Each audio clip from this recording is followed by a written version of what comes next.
welcome to the 420 Somewhere podcast.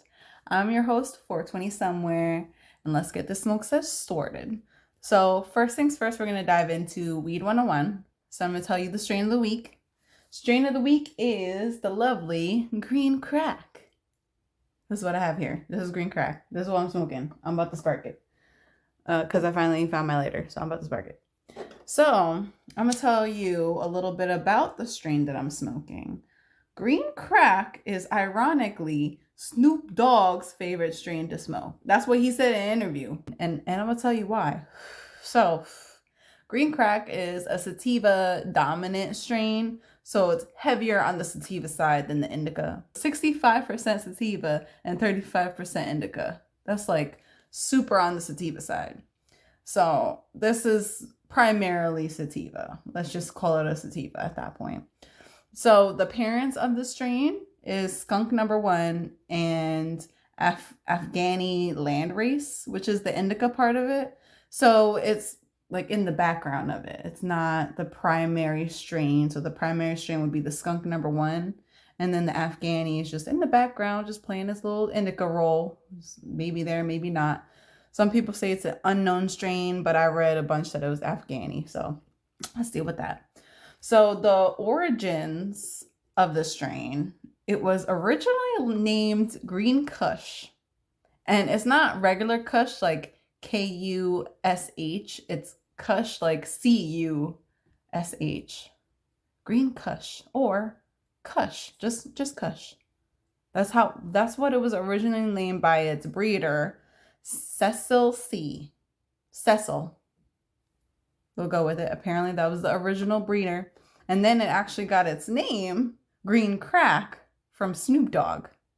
He's the one that renamed the strain, which I found fucking hilarious because he's also the one to declare that it's sativa dominant and like all of the effects that you feel are going to be more on the sativa side than the indica. He's the one that declared that. So, all right, go ahead, Snoop Dogg. And he also called it green crack, like the word crack, because he says that this is a strain that is highly addictive. Even though you can't get addicted to weed, you just can't. But he's saying it's like you really want to smoke this strain because it's a really good strain. And I'm going to tell you why. So the flavor is like a citrusy note, has notes of mango. It's very sweet and tangy. So it has both of those flavors. The fragrances, when you smell that shit, literally, I can smell the mango. I can smell the citrus. It's there. I love this strain too because I'm smoking it and all of a sudden it just hits me in waves and I don't fucking feel sleepy because that's what indicas be doing, putting me to sleep. So it looks like dense type buds. It turns to a dark green and then fades to a light green. So it's green on the outside of it, and then when you break open the nuggie, it's more light green. That's where the keef is and all the hairs, if there's any hairs on it. It's nice. It's a good strain, let me tell you. Gets the job done. So it treats anxiety, depression, ADHD, PTSD, and migraines. It basically gives you energy too. It's a good energy booster. Like a lot of people are like equivalent to a cup of coffee with the amount of like energy it gives you, which I can't claim that. That's what I read on the internet. I mean, it doesn't make me fall asleep. So I guess we'll go with a cup of coffee. Now we're going to go into edibles 101. So we're going to actually be talking about edibles dosing and dosing charts. So let me start off by saying each person is different when it comes to consuming marijuana. Literally, every person is different. Just because you can ingest 200 milligrams doesn't mean your friend or your cousin or your brother or your sister can ingest the same thing. Like, you know your smoking habits, you know who you are, so dose yourself. Don't be dosing other people because you don't know what the hell they're doing. So I'm going to tell you that the factors to think about when you're dosing yourself. So you're going to think of the type of edible that you're consuming, whether it be gummies, whether it be like a baked good or even infused drinks. Those hit you the fastest. So you want to take into consideration what type of edible it is. Then you want to take in consideration your tolerance, so how much you're smoking. If you're a heavy user, you go high, go big or go home. If you're an avid smoker and you smoke all the time, every day, you're constantly smoking, you're constantly high like me, feel comfortable going big. But yeah, and your body weight actually has a lot to do with it too. So if you're on the smaller side of the scale, you want to be careful. That shit can hit you fast. The more body fat that you have on your body, the longer it's going to take for it to hit you. It'll eventually hit you. It's just at a slower pace, which comes into metabolism, because your metabolism also plays a fact in that as well. So faster metabolism, same thing, is going to hit you faster and harder.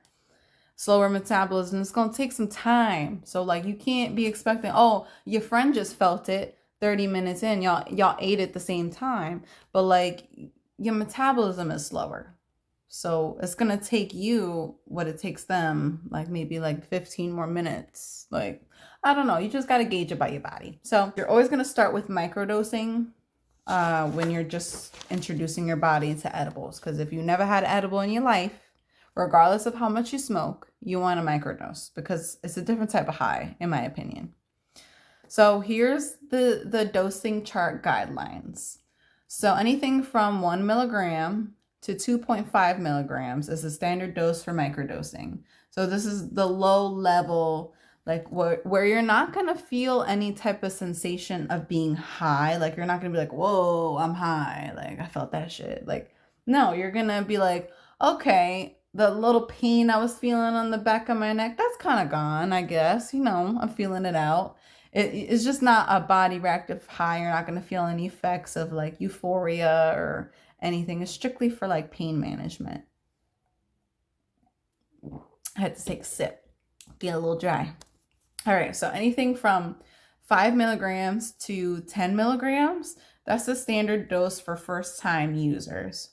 So this reaches into the impairment territory where you're then going to feel from that, oh, like I kind of feel like that pain went away, I guess. So, oh yeah, that pain went away. Like I don't feel that shit anymore. Like I'll be touching it and yeah, it's gone. So 5 to 10 milligrams, that's really good for pain management. And it's easy. Like let's say if you do want to feel a little bit of that euphoria feeling, just double up on it.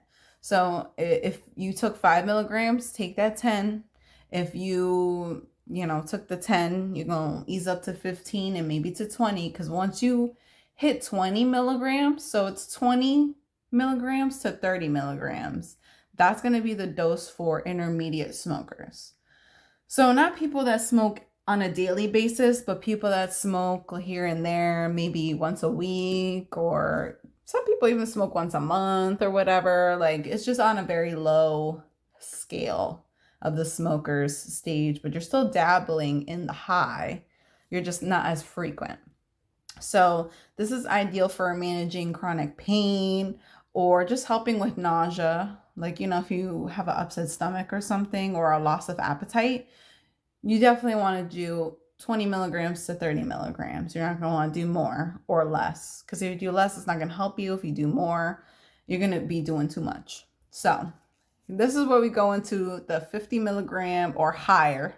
So 100 milligrams, 500 milligrams, 1,000 milligrams. Those are dosages for the experts. So the expert smokers and the weed connoisseurs, whatever you want to call yourselves, that's going to be for you. Now, it's heavily filled with euphoria, so you're definitely going to feel high.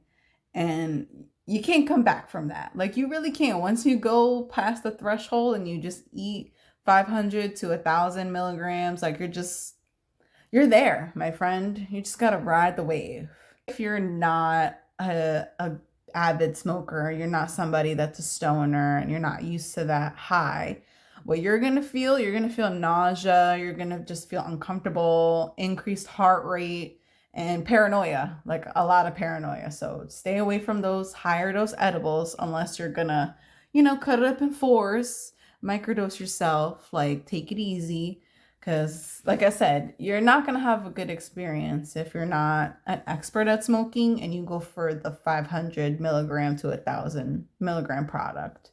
It's not smart to eat all that in one sitting. You want to pace yourself. Even me, as a weak connoisseur, I don't even eat all that in one sitting. Like I like to pace myself and feed the high is what I call it. Like, you want to progress in the level of high. You don't want to just all at one shot. That's how I end up falling asleep.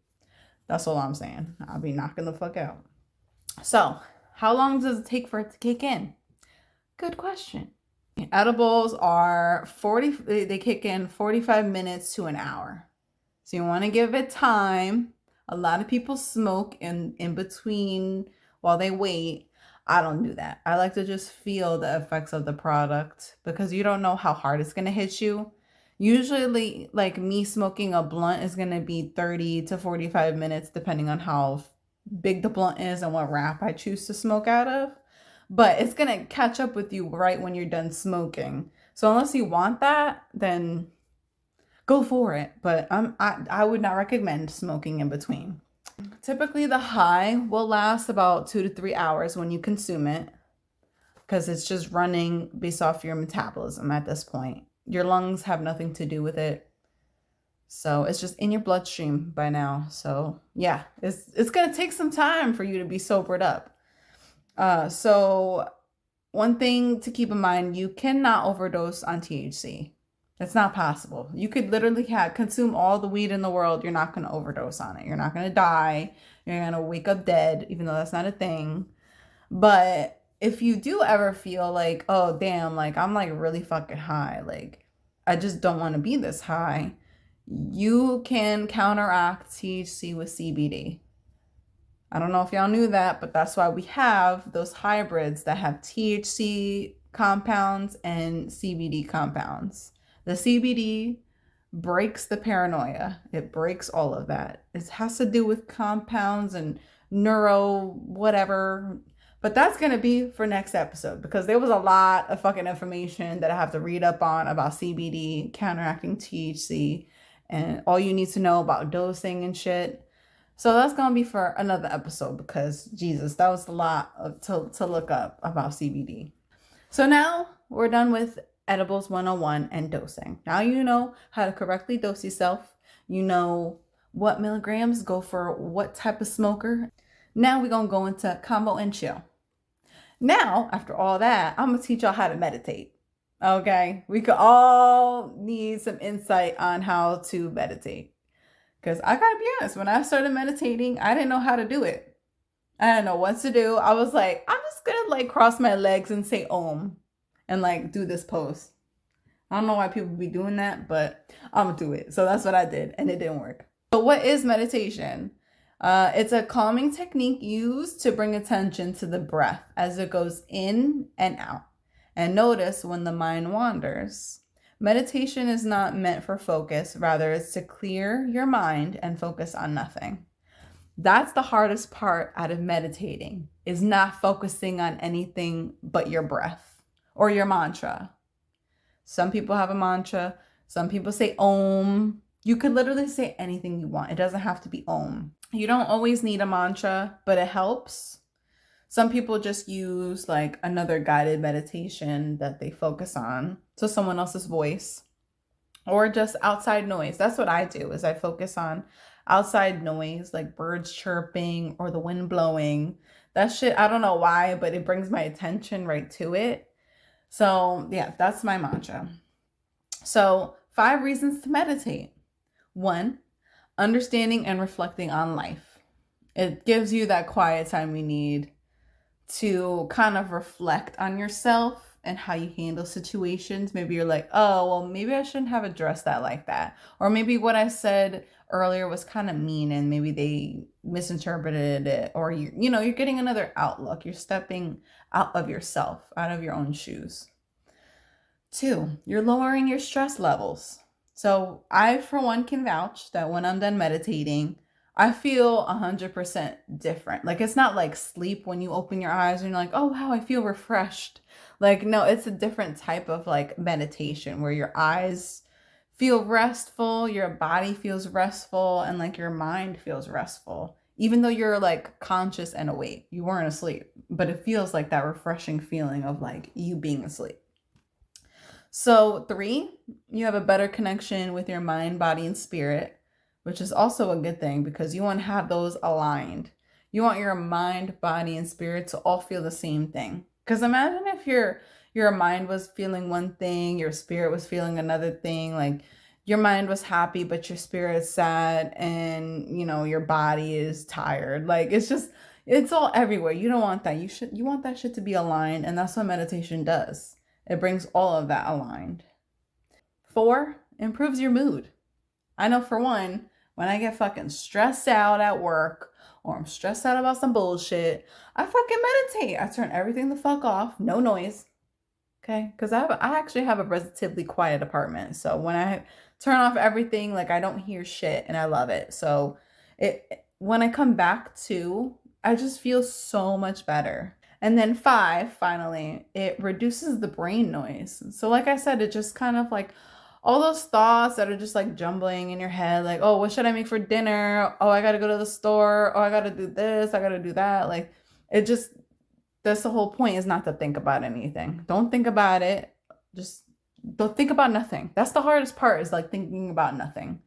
Not thinking about what you have to do in an hour. Like, so anyways, now I'm going to tell you how to meditate. Now that we went over the benefits and, what is meditation, now we're going to go into how we meditate. So, number 1, you're going to find the comfiest, quietest spot in your house or wherever you are meditating. Try to find the best seat. So, like, you could be sitting, you could be on the floor, crossing your legs, you could be laying down. I, for one, I lay down on the floor. So like my hands grounded, my feet grounded on the floor, but I'm laying down because a bitch got bad posture, so I can't be sitting for too long. Okay, I'll be like hunched over, like I'm just not.